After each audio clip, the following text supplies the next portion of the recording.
Hi everyone, मैं गौरव कुमार और स्वागत करता हूं हमारे इस चैनल ग्रीशा एकेडमी में। और आज हम पढ़ने वाले बच्चों Maharashtra state board 10th standard का अलजेब्रा और अलजेब्रा का चैप्टर नंबर 1 लीनियर इक्वेशन इन टू वेरिएबल, जिसका हमने इंट्रोडक्शन देखा था लास्ट लेक्चर वीडियो में। इस लेक्चर वीडियो में हम लीनियर इक्वेशन इन टू वेरिएबल चैप्टर नंबर 1 का प्रैक्टिस सेट 1.1 कवर करने वाले हैं। तो चलिए दोस्तों, बिना किसी देरी के स्टार्ट करते हैं हम चैप्टर नंबर 1 लीनियर इक्वेशन इन टू वेरिएबल का प्रैक्टिस सेट 1.1। ठीक है, तो स्टार्ट करने से पहले मैं यहाँ पे सबसे पहले साइमल्टेनियस लीनियर इक्वेशन क्या है वो हम सबसे पहले जान लेते हैं, और after that linear equation in two variable का प्रैक्टिस सेट 1.1 हम स्टार्ट करेंगे। तो यहाँ पे देखिए बच्चों, simultaneous linear equation, what is mean by simultaneous linear equation? जब हम दो लीनियर इक्वेशन एक साथ लिखते हैं, ठीक है, जैसा कि 2x plus 3y is equal to 5 and 4x plus 6y is equal to 2। ठीक है, अब यहाँ पे हमने दो लीनियर इक्वेशन लिखे हैं। अब दो लीनियर इक्वेशन हमने यहाँ पे एक साथ लिखे हैं, ठीक है, एट ए टाइम। जब दो लीनियर इक्वेशन को हम एट ए टाइम लिखते हैं, जब दो लीनियर इक्वेशन की हम एक साथ बात करते हैं, तो ऐसे दो लीनियर इक्वेशन इन टू वेरिएबल को कहते हैं साइमल्टेनियस लीनियर इक्वेशन। ठीक है, simultaneous linear equation, what is mean by simultaneous linear equation?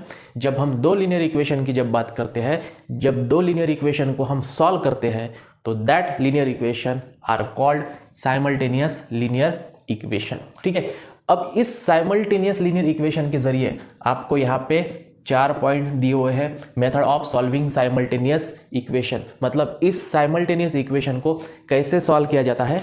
तो ये साइमल्टेनियस इक्वेशन सॉल्व करने के मेथड है 4। ठीक है, there are 4 method to solve simultaneous linear equation. पहली मेथड है method of elimination by equating coefficient. After that method of elimination by substitution. Third method है ग्राफिकल मेथड एंड फोर्थ है Cramer's rule. ये सभी method हम इस chapter में पढ़ने वाले हैं, जो आपका चैप्टर नंबर 1 लीनियर इक्वेशन इन टू वेरिएबल है। इस चैप्टर में हम ये जो चारों की चारों भी मेथड है, ये मेथड हम पढ़ने वाले हैं। तो सबसे पहले हम ये जो मेथड है, that is method of elimination by equating coefficient, इसके बेसिस पर आपकी प्रैक्टिस सेट 1.1 है। ठीक है, तो चलिए दोस्तों, बिना किसी देरी के स्टार्ट करते हैं हम प्रैक्टिस सेट 1.1। और 1.1 का पहला क्वेश्चन है, दैट इज, तो देखिए बेटा, यहाँ पे एक्सरसाइज प्रैक्टिस सेट 1.1 का पहला क्वेश्चन है, complete the following activity to solve simultaneous equation. आपको यहाँ पे साइमल्टेनियस इक्वेशन मतलब दो लीनियर इक्वेशन गिवन है, दैट इज पहला equation 5x plus 3y is equal to 9, equation number 1, and दूसरा equation 2x minus 3y is equal to 12, equation number 2। अब आपको यहाँ पे ये जो बॉक्स, मतलब ये एक्टिविटी आपको फिलअप करनी है। ये जो बॉक्स आपको दिख रहा है, इस बॉक्स को आपको रिप्लेस करना है, इस बॉक्स को आपको फिल करना है। ठीक है, तो सबसे पहले आपको यहाँ पे गिवन है, लेट्स ऐड इक्वेशन 1 एंड 2, मतलब दोनों भी इक्वेशन को आपको क्या करना है, यहाँ पे ऐड करना है। ठीक है, तो ऐड करते वक्त ध्यान में रखिएगा, एक प्लस एक माइनस यदि रहता है, प्लस माइनस, तो वो क्या हो जाएंगे, कैंसिल हो जाएंगे। ठीक है, जैसा कि -3 प्लस 3 होता है 0, -3 प्लस 3 क्या होता है, 0 होता है, कैंसिल होता है। उसी प्रकार प्लस 3y माइनस 3y क्या होगा, 0 होगा। और 5x प्लस 2x, यहाँ पे 7x है, 7x होता है, तो 7x में से x ऑलरेडी यहाँ पे लिखा है, तो आपको यहाँ पे लिखना है 7। 3y minus 3y cancel, and 9 plus 12 that is, ये हो जाएगा आपका 21। ठीक है, 7x इज इक्वल टू 21। अब ये x एज इट इज रख के 21 को 7 से क्या हो जाएगा, डिवाइड, तो आपको यहाँ पे x इज इक्वल टू 21/7 लिखना है। ठीक है, और 21/7 मतलब x is equal to 3, x की वैल्यू आएंगी 3। आफ्टर दैट, अब देखो यहाँ पे x की वैल्यू ऑलरेडी आपको 3 लिखी है, तो plus x is equal to 3 in equation 1। ये जो x की value x is equal to 3, ये x इज इक्वल टू 3 आपको इक्वेशन 3 में पुट करना है, प्लेस करना है। तो 5 इंटू x की value 3 plus 3y as it is equal to 9, 5 3 जा 15 होता है, और ये प्लस 15 को यदि हम इज इक्वल टू की वो साइड में ट्रांसफर कर दे, तो यहाँ पे -15, तो माइनस ऑलरेडी लिखा हुआ है, इस ब्रैकेट में आपको लिखना है 15, और 9 माइनस 15, ये 3y as it is, 3y as it is, 9 minus 15 ये आएगा आपका -6। ठीक है, 3y is equal to -6, again y as it is -6/3, तो यहाँ पे आपको लिखना होगा -6, एंड -6/3 दैट इज, ये बनेगा आपका -2, ठीक है, y इज इक्वल टू 2, मतलब यहाँ पे x की वैल्यू आती है 3 एंड y की वैल्यू आती है -2। तो इस साइमल्टेनियस इक्वेशन को, मतलब दो लीनियर इक्वेशन इन टू वेरिएबल यदि रहते हैं तो उनकी आपको x एंड y की वैल्यू फाइंड करनी है, ठीक है। अब ये एक्टिविटी थी बच्चों, एक्टिविटी में सिर्फ आपको यहाँ पे बॉक्सेस भरने थे। अब ये लीनियर इक्वेशन इन टू वेरिएबल मतलब साइमल्टेनियस इक्वेशन को सॉल्व किया कैसे जाता है, बाय सब्स्टिट्यूशन मेथड, मतलब x एंड y की वैल्यू कैसे फाइंड की जाती है वो हम क्वेश्चन 2 के जरिए देखते हैं। तो आइए देखते हैं आपका क्वेश्चन नंबर 2, दैट इज, तो देखिए बच्चों यहाँ पे क्वेश्चन नंबर 2 है, solve the following simultaneous equation. आपको यहाँ पे ये जो साइमल्टेनियस इक्वेशन है, लीनियर इक्वेशन इन टू वेरिएबल है, in linear equation two variable को आपको सॉल्व करना है। सॉल्व करने का मतलब क्या, आपको यहाँ पे x एंड y की वैल्यू फाइंड करनी है। What is mean by x and y, या फिर यहाँ पे वेरिएबल आपको a एंड b, मतलब आपको यहाँ पे वेरिएबल फाइंड करना है। वेरिएबल यहाँ पे a एंड b है, इसी का मतलब a एंड b की वैल्यू आपको यहाँ पे फाइंड करनी है, ठीक है। जो भी वेरिएबल लीनियर इक्वेशन इन टू वेरिएबल, जो भी वेरिएबल आपको गिवन रहते हैं उन वेरिएबल की वैल्यू आपको फाइंड करनी होती है। तो सबसे पहले हम यहाँ पे पहले इक्वेशन को इक्वेशन 1 एंड सेकंड को इक्वेशन नंबर 2 दे देंगे, ठीक है।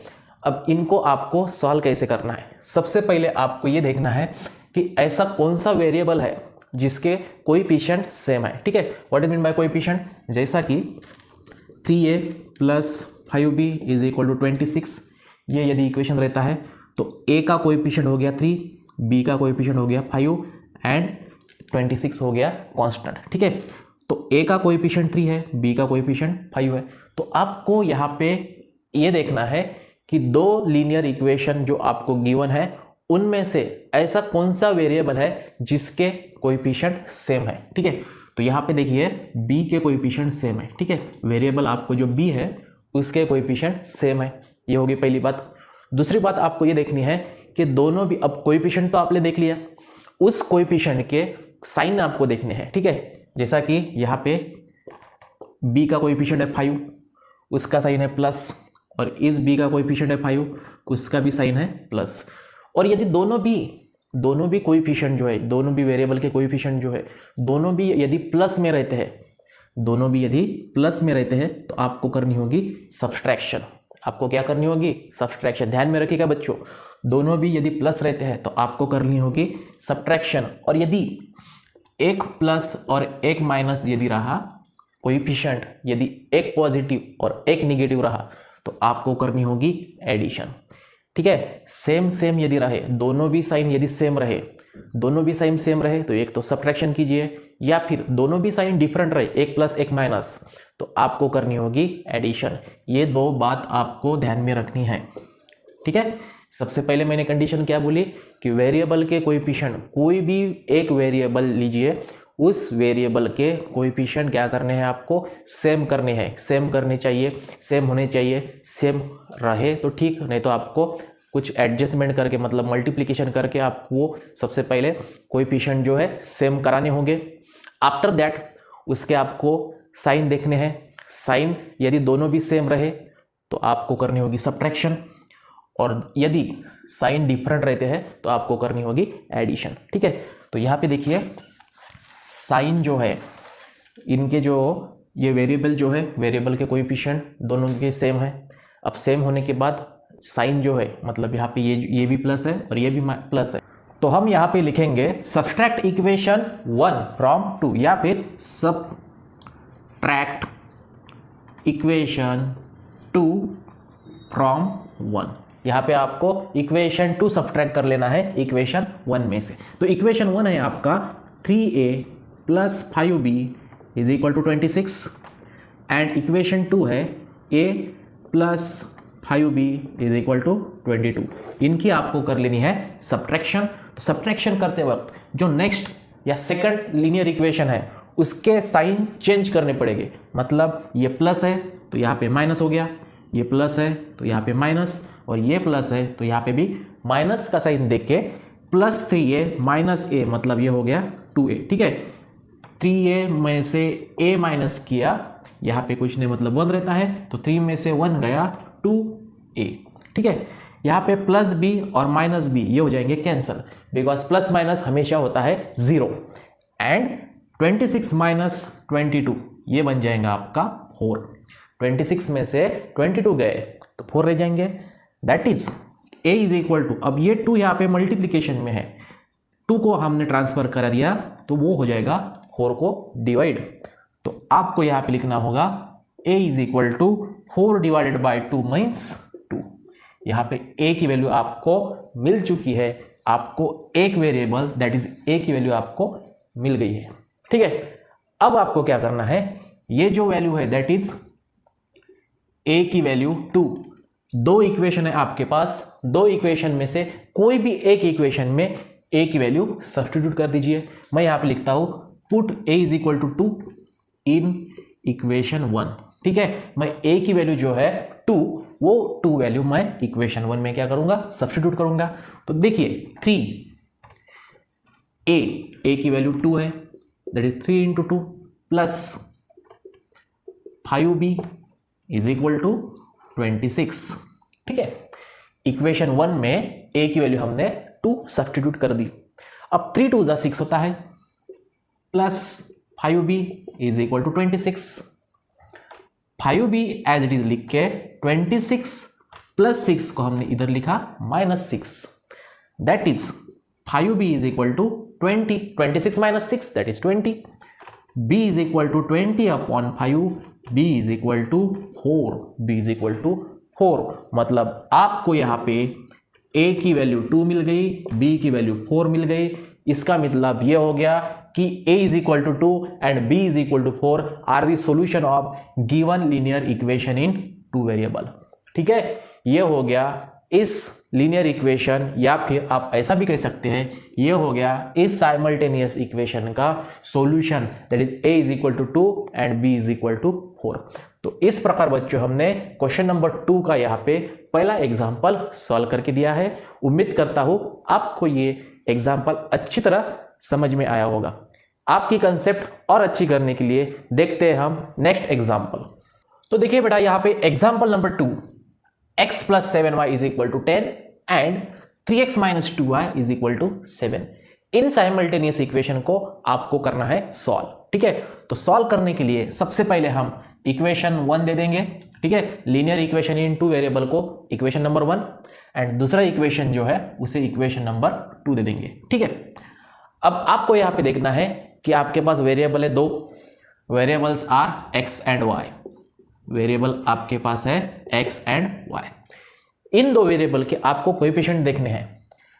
पहले वेरिएबल का कोएफिशिएंट है 1, दूसरा वेरिएबल का कोएफिशिएंट है 7। ठीक है, और यहाँ पे कोएफिशिएंट है 3 और यहाँ पे कोएफिशिएंट है -2। ठीक है, अब ये जो कोएफिशिएंट है, 2 वेरिएबल आपके पास है x एंड y। 2 वेरिएबल में से ऐसा एक भी वेरिएबल नहीं है जिसके कोएफिशिएंट सेम नहीं है। ठीक है, ऐसा एक भी यहाँ पे वेरिएबल नहीं है जिसका कोएफिशिएंट यहाँ पे सेम हो। तो कोएफिशिएंट सेम नहीं है तो आपको कोएफिशिएंट सेम कराना होगा। सेम कराने के लिए हम क्या करेंगे, इक्वेशन 1 को 3 से मल्टीप्लाई कर देंगे। तो मैं यहाँ पे लिखता हूँ मल्टीप्लाई इक्वेशन 1 बाय 3। इक्वेशन 1 को हम क्या करेंगे, 3 से मल्टीप्लाई कर लेंगे। और यदि इक्वेशन 1 को 3 से मल्टीप्लाई करते हो तो 3 into X 3x, 3 into 7 that is 21y is equal to 3 into 10 30। Equation number ये हो गया 3। ठीक है, इक्वेशन 1 को आपको 3 से मल्टीप्लाई करना है, मतलब ईच टर्म को 3 से मल्टीप्लाई करना है। 3 into X 3x, 3 into 7 that is 21y and 3 into 10 that is 30।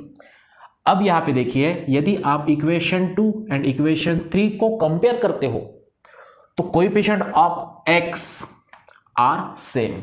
x के कोएफिशिएंट, वेरिएबल x के कोएफिशिएंट यहाँ पे सेम है। और यदि सेम रहते हैं तो आपको क्या करना होगा, दोनों भी प्लस है।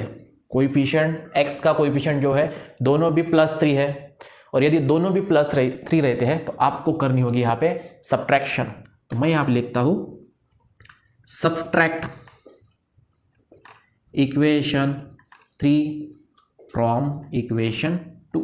इक्वेशन 3 हम सब्ट्रैक्ट करेंगे इक्वेशन 2 में से। तो इक्वेशन 2 है आपका 3x minus 2y is equal to 7 and equation 3 है 3x plus 21y is equal to 30।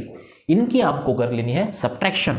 तो सब्ट्रैक्शन करते वक्त माइनस हो गया, प्लस का माइनस, ये भी माइनस और ये भी माइनस। अब प्लस 3x, ये प्लस है ये माइनस है, प्लस माइनस हो जाएगा कैंसल। यहाँ पे minus 2y minus 21, minus 2 minus 21 ये हो जाएगा minus 23y is equal to 7 में से माइनस 30 गए, ये भी बन जाएगा आपका माइनस 23। ठीक है, और यहाँ पे y एज इट इज लिख के माइनस 23 को हम डिवाइड करेंगे माइनस 23 से, तो y इज इक्वल टू आपको मिलेगा 1, minus minus cancel, 23/23 that is 1। ठीक है, तो यहाँ पे आपको एक वेरिएबल दैट इज y की वैल्यू मिल चुकी है। अब आपको क्या करना है, y की वैल्यू जो 1 है वो y की वैल्यू 3 इक्वेशन है आपके पास 1 2 3 में से कोई भी एक इक्वेशन में आपको y की वैल्यू सब्स्टिट्यूट करनी है। तो मैं यहाँ पे लिखता हूँ put y is equal to 1 in equation 1। ठीक है, इक्वेशन 1 में y की वैल्यू पुट करके सब्स्टिट्यूट करके x plus 7 into y, 7 into y that is 7 into 1 is equal to 10। ठीक है, जो इक्वेशन 1 है आपका वहां पे y की वैल्यू 1 सब्स्टिट्यूट कर लेनी है। x plus 7 into 1 7 is equal to 10, x is equal to 10 as it is, plus 7 को इधर लिखा minus 7, x is equal to 3। मतलब यहाँ पे इसका मीनिंग ये होता है बच्चों कि x is equal to 3 and y is equal to 1। ये जो वैल्यू आ चुकी है x is equal to 3 and y is equal to 1, these are the solution of given linear equation in 2 variable और these are the solution of given simultaneous equation. तो इस प्रकार बच्चों आपको ये जो एग्जाम्पल है ये एग्जाम्पल आपको सॉल्व कर लेने हैं। इसी प्रकार हमने इस लेक्चर में आपकी प्रैक्टिस सेट 1.1 का पहला क्वेश्चन भी देखा और सेकंड क्वेश्चन के क्वेश्चन नंबर 2 के एग्जाम्पल नंबर 1 एंड 2 भी देखे। उम्मीद करता हूं आपको ये लेक्चर वीडियो पसंद आया होगा। मिलते हैं नए लेक्चर वीडियो के साथ जिसमें हम बाकी के नेक्स्ट एग्जाम्पल भी कवर करने वाले हैं। तब तक के लिए धन्यवाद।